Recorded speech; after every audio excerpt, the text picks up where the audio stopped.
Report breaking. Malappuram Tirurangadi കാളംതിരുത്തിയിൽ ബദൽ സ്കൂളിൽ പ്രവേശനോത്സവം വൈകിയതിൽ വീഴ്ച വരുത്തിയ അധ്യാപകരോട് വിശദീകരണം തേടും.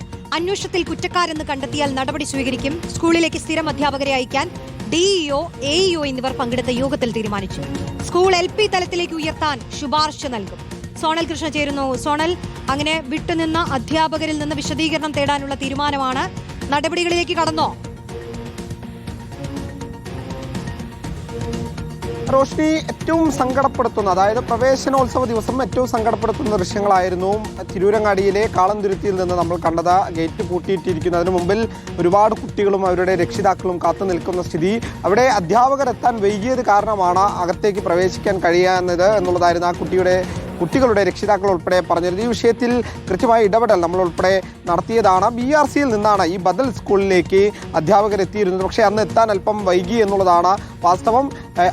അധ്യാപകർ ഉൾപ്പെടെ അതിൽ നൽകിയിട്ടുള്ള വിശദീകരണം എന്ന് പറയുന്നത് പല ചുമതലകളാണ് തങ്ങൾക്കുള്ളത്. ഓരോ സ്ഥലത്ത് പോയി വേണം തിരിച്ച് ഈ സ്കൂളിലേക്ക് എത്താൻ. അങ്ങനെ എത്താൻ വൈകിയതാണ് എന്നുള്ളത് അവരുടെ ഭാഗത്ത് നിന്ന് വിശദീകരണം നൽകിയിട്ടുള്ളത്. എന്തായാലും 10 കഴിഞ്ഞു, 10:45 കൂടി അവിടെ പ്രവേശനോത്സവമൊക്കെ നടക്കുന്ന സാഹചര്യം ഉണ്ടായിട്ടുണ്ട് എന്നുള്ളതാണ് ഈ BRCയിൽ നിന്ന് വരുന്ന അധ്യാപകർ പറഞ്ഞിട്ടുള്ളത്. ഇതുമായി ബന്ധപ്പെട്ട് കഴിഞ്ഞ ദിവസം വലിയ പ്രതിഷേധം യൂത്ത് ലീഗിന്റെ ഭാഗത്ത് നിന്നൊക്കെ തന്നെ ഉണ്ടായിരുന്നു. അതിന് പിന്നാലെയാണ് ഇന്ന് താനൂർ DYSPയുടെ നേതൃത്വത്തിൽ ഇത്തരത്തിൽ യോഗം ചേരുന്ന സാഹചര്യം ഉണ്ടായിട്ടുള്ളത്. അതിൽ പ്രധാനമായി DEOയും AEOയും പങ്കെടുക്കുന്ന സാഹചര്യം ഉണ്ടായിട്ടുണ്ട്.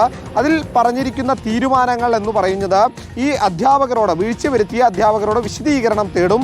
അതിൽ കുറ്റക്കാരാണെന്ന് അവർ കണ്ടെത്തിയാൽ അതിൽ നടപടി സ്വീകരിക്കും എന്നുള്ളതാണ് യോഗം എടുത്തിരിക്കുന്ന തീരുമാനം. കൂടാതെ ആ സ്കൂളിലേക്ക്, ബദൽ സ്കൂളിലേക്ക് സ്ഥിരമായി BRCയിൽ നിന്ന് അധ്യാപകരെ അയക്കാൻ വേണ്ടിയിട്ട് തീരുമാനമായിട്ടുണ്ട്. ഇനി അധ്യാപകർ എത്തുന്നതിൽ വീഴ്ചയുണ്ടാകില്ല എന്നുള്ളതാണ് BRCയുടെ ഭാഗത്ത് നിന്ന് നൽകിയിട്ടുള്ള ഉറപ്പ് എന്നുള്ളതാണ് ഈ മീറ്റിംഗിന് ശേഷം മീറ്റിംഗിൽ പങ്കെടുത്തവരെല്ലാം തന്നെ നൽകിയിട്ടുള്ളത്. എന്തായാലും നിലവിലെ സാഹചര്യത്തിൽ അവിടെ കുട്ടികളുടെ വിദ്യാഭ്യാസം ഉറപ്പാക്കാൻ വേണ്ട എല്ലാ നടപടികളും സ്വീകരിക്കുമെന്ന് തന്നെയാണ് ഈ യോഗത്തിന് ശേഷം DEO ഉൾപ്പെടെ പറഞ്ഞിട്ടുള്ളത്. രോഷ്നി, ശരി, സോണലാണ് വിശദാംശങ്ങൾ നൽകിയത്.